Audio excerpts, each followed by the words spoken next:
Yo, you're dealing with the X Factor. I got everything I wanted. Terrible. God awful. That is in our top 10 worst theme songs ever. Coming to a channel near you. Soon. Maybe ours, we don't know. Right. Okay. Here it is. The NXT Takeover Chicago review. Yep. Damn sight better than Backlash was. This was the event of the weekend. Yep. This was certainly my highlight of the weekend too. Now we got things kicked off with a singles match. Wow. Singles match. There was a lot of distractions at ringside. Oh yeah. We had Roderick Strong versus Eric Young. The man with the deepest voice in WWE. It just sounds like it hurts when he speaks. Roderick Strong. And of course, he wasn't alone. No. He had Alexander Wolf and very hairy, the very off-putting Killian Dane. The Beast of Belfast. Oh, he is a beast. Yeah, this was certainly a good and positive way to kick the show off. Yeah, the crowd were hyped for this one.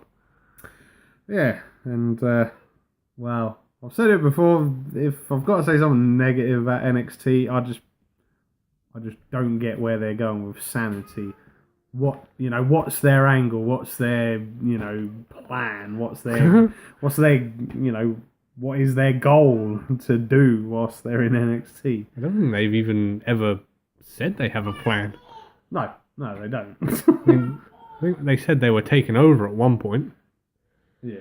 But you'd have thought they'd have done some evolution style thing where they go after all the belts. Yeah. But other than Nikki Cross, none of them have had a title shot. No. You'd have thought that the two guys would have at least had a tag team match. Yeah. But no. So, To be fair, I don't think they've even tagged together. It's been like Eric Young and Alexander Wolf, or Eric Young and Killian Dane. It's a strange one. Yeah.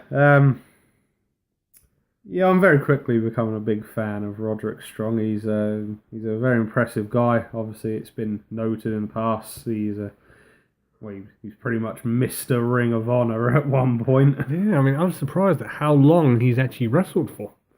Yeah, he's been around a long time, and we can see it. You see it in his work. He's a very much an artist at his style of wrestling. An artist. Not like the artist. Yeah. Of course, with anything involving Sanity, there was a few cheap shots and distractions from the two men outside of the ring. Eric Young tried his best to take advantage of this, but in the end, it wasn't good enough. No, surprising, he fought off all three of them. Yeah, he had a few rather harsh kicks to a couple of them. He's got a strange finisher. Yeah, sort of like gets him up for a suplex and that, chucks him up in the air, and then does a lot of backbreaker. Yeah, drops him on his knees. Yeah, it's a strange one. Yeah, but no, he picked up the win. Yeah. So, what's next for Sanity? Well, Sanity even know what's next. They need to start doing like Evolution did, going after all the belts, saying they're going to take over. Yeah. Now it's time for, well, in my mind, the match of the night. Match of the night, match of the weekend. Yeah. I didn't necessarily doubt that it wouldn't be up there. I was just surprised at how amazing the match was. Yeah, considering how young these two guys are. Yeah, I mean, Pete Dunne's 24 and Tyler Bates 20. He was 20, 2 weeks ago? Yeah. United Kingdom Championship match. Bruiserweight Pete Dunne versus Tyler Bate. Yeah, if you were watching, this is the rematch from the final of the United Kingdom tournament. Yeah, last year. It was in January. Oh yeah, they recorded it at the end of last year. And if you had seen that match, well, that was an amazing match. Because it also had the added storyline of Tyler Bate going in with an arm injury. Yeah. So now it was a case of, okay, they're both fit, they're both 100%, better man wins. Yeah. And it's safe to say they both beat the hell out of one another. My God. Just where to start? There was a German suplex on the hardest part of the ring. Yeah. Yeah, there were a few hard kicks and chops in there as well. I know you're not meant to, but I just love to watch Pete Dunne wrestle. He's a damn good heel. He's just got such an aggressive manner that he possesses, and is, well, trying not to rip off a awful tag team from over here, but his style of wrestling is just brutal. Brutal. Yeah, I mean, he just looks so vicious, whatever he's doing, and where he does the hand lock and that, and then Yeah. it looks as if he pretty much snaps the fingers out of their socket. Oh, JR called it joint manipulation. yeah. That's a very good way of describing it. And having JR on commentary in this match just added to it. Oh, I have missed JR commentating so much. It's not even funny. It needs to become a more regular thing. Well, from what I've heard, he's only doing the UK stuff for the moment, Yeah, that's fair enough. which I can live with. Yeah. But yeah, there was a bit in this match where they were using each other to get themselves back up, Yeah. and then they just started going at it again. Yeah. More punching. And the crowd would just go mental. There was a fight forever chant, Yeah. and I am hoping that they do a part 3. They're tied at one apiece now, so they've got to do a rubber match. Yep. Has to happen. I don't care when. It could be on the next Takeover before SummerSlam. Yeah. Maybe they could even do it at SummerSlam itself. Yeah, why not? Yeah. But I called it. He did. I called it. Pete Dunne picking up the victory. With the bitter end. Yeah, and it is a bitter one. It sort of reminds me of the F5. Yeah, it does a bit, yeah. Except it's a different way of getting him into it. It's more like a pump handle slam into an F5. Yeah, that's right. Yeah. Rather than the fireman's carry that Brock uses. Yeah. Yeah, so there you have it. New UK champion. And you gotta say, he does deserve it. Yeah. So, after that astounding match, what do we have next? This to me was probably the only low point of the show. Yeah, I have to agree with you. Simply because of the predictability of it. Yeah, and the problem is Asuka's character is just becoming even more and more confusing each week. And it's like, is she good? Is she bad? What?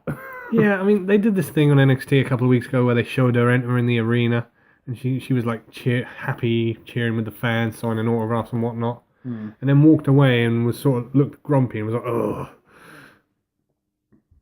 Sort of like, oh, why are they cheering me? Yeah. It was like, make up your mind. Are you good or bad? Yeah, and then she's got this whole egotistical persona, I'm untouchable, nobody can beat me. And just, what left is there for her to do? I mean, she's broken the record for longest champion. She hasn't lost a match in NXT. No. And unfortunately, I'm not sure if she already has done it, but she's not far off of it. She's very close to breaking bloody Goldberg's record for longest winning streak. Bloody hell. That's terrible. Yeah. Yeah, we're getting a bit ahead of ourselves there. The match was Asuka, Ruby Riott, and Nikki Cross. the crazy Nikki Cross. Yeah, and I don't know, for me, her character is a bit conflicting and confusing as well. Yeah, it's just weird. She's sort of like meant to be portrayed as this like weird, rabid animal, and yeah, it's just a confusing character for me. But the whole problem I had with this match is that I just knew who was gonna win. Yeah. I mean, you had spots throughout the match where they pulled off some impressive stuff, but yeah, like you said, you always had in the back of your mind, Asuka's blatantly going to win this. Yeah, at no point in this match did I think, oh, the title was going to change hands. No. And the fact that it ended with Asuka pinning both of them Yeah. at the same time Yeah. was like, great. Way to go at burying your whole division. They haven't got a division. It's just... No, that's the problem. But, moving on. Oh, Glorious! the glorious champion. Yeah. It's time for the NXT Championship. Bobby Roode defending against Hideo Itami. Now, this threw me off originally because I think I texted you during the night. I was like, man, the tag team match is the main event. Yeah. Which was a strange... Because I watched it like an hour before you started watching it. Yeah. And I was like, it's a strange one. They haven't main evented a show with the tag team titles since DX versus Jericho. Wow. Which was TLC 2010, I think it was. That's how long it's been since a tag title match main evented a show. Yeah. But no, back to this one. Bobby Roode has his special entrance. There was a giant piano on the stage. Yeah. Different. Yeah, I certainly wasn't expecting that. Hideo didn't have any special entrance. He just came out normal. Yeah. Now, despite how short a build-up, I've enjoyed this rivalry so far. Yeah. I would like to see a second match, though. Yeah. I think this deserves a second match. Because again, the story of this was, if Hideo hits the GTS, then that's it, job done. Yeah. So they were building up to that. Yeah. And then the moment came and he hit it, and Bobby rolled out the ring. Yeah. And you're like, Yeah. Clever. The veteran in him kicking in. Yeah. And then they're blatantly going to go, oh yeah, I would have kicked out of that. Yeah. But no, I really enjoyed this one. Yeah. Both guys are giving it their all. A lot of offense from both of them. And I was fairly surprised and impressed with the ending. Yeah, that was good. Yeah. I mean, he went for another GTS. Yeah. And Bobby countered it. Hit the glorious DDT on him. And then kept him in the headlock, rolled straight back out, and hit him with an even bigger glorious DDT. It's brilliant. It's the story of one wouldn't have been enough to keep him down, so he did it again. Yeah. This was a similar way to how Cena won at the Royal Rumble. Only it took 4 of his finishers to beat AJ Styles. Including one from the top rope. Yeah. I mean... Christ almighty. So the NXT Championship is still glorious. But that begs the question, who's going to be the next challenger? Well, as I say, we should have part 2 of this rivalry at the next Takeover, and yeah, I don't know. Maybe give Roderick Strong a chance. Possibly. Good work. See what he can do, or you never know. Potentially impending persons coming into the company. We could very shortly be seeing the recently kicked out member of the Bullet Club, Adam Cole, joining the roster shortly. Or it might even be Drew McIntyre. Yeah, or even Drew. Yeah. I mean, he's done pretty well recently since he's come back. Yeah, although I don't know. For me, if I can have one criticism on him, I find his finisher a bit confusing. It's like a Yeah. weird spinning big boot. Mm. And yeah, I mean, don't get me wrong. Whoever he's fought, they've sold the hell out of it. But yeah, Well, I would say they could give him back his Future Shock DDT, but unfortunately that is now Dean Ambrose's finisher. yes. So that one's out. So, and then moving on, main event time. Oh, yes. The NXT tag team titles on the line. DIY versus the Authors of Pain. Yes. And what I liked about this, when they were doing their entrances, and the Authors of Pain came out, the ladder right at the front of the entrance looked like an A, Yeah. which I thought was quite cool. Yeah, definitely. It's like, over the last couple of months, I know I shouldn't like them, but I actually like the Authors of Pain. They've been putting in quite a few decent performances. Yeah. I don't know. I just think personally they'd maybe be a bit more, I don't know, accepted if they were on the main roster. Yeah, I think so. They're not your typical NXT, development company tag team. No. They're sort of almost already the finished article and that, and generally as well, you haven't had like like big powerhouse tag teams in NXT and that. So and don't even start with me on bloody heavy machinery. Heavy machinery. Where's the beef? Beef. Oh, jeez. Yeah, but overall, I think they put in quite a performance in this ladder match. Oh, they both did.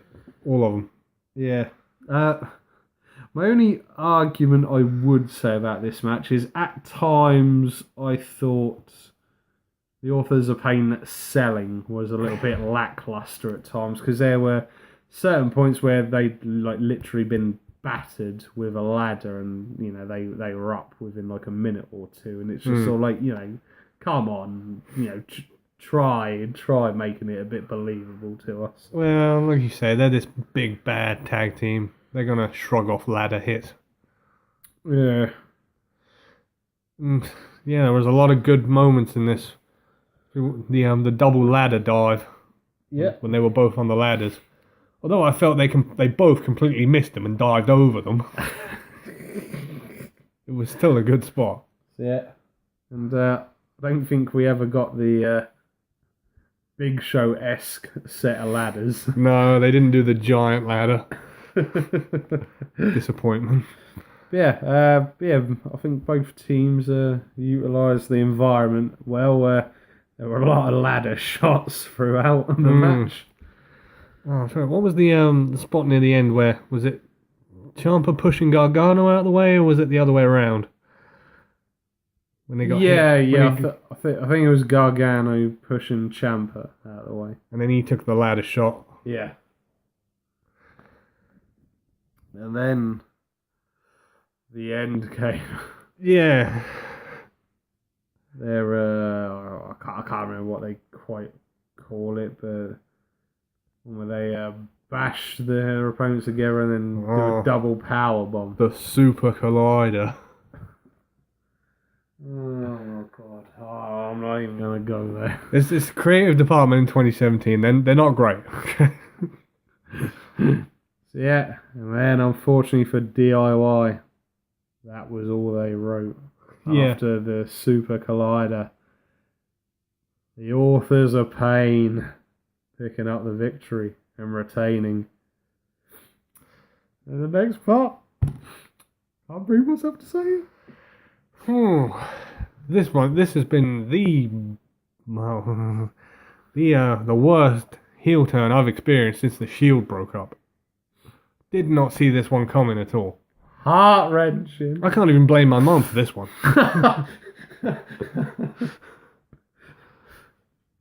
Still hurts now. It's like, I mean, they really got us all because they did the whole hugging and the sitting in the ring and they got up the ramp. And they even put the watermark in the bottom right hand corner that they do at the end of the shows. Yeah. And go, like, yeah, that's the end of the show. Yeah. And you're thinking, oh yeah, they'll get another title shot down the line. Yeah. But no. That damn psycho killer. Ciampa turned his back on the WWE Universe and he turned on Johnny Gargano. Oh, just... It's a brutal beatdown. He threw him right into that Titatron. Yeah.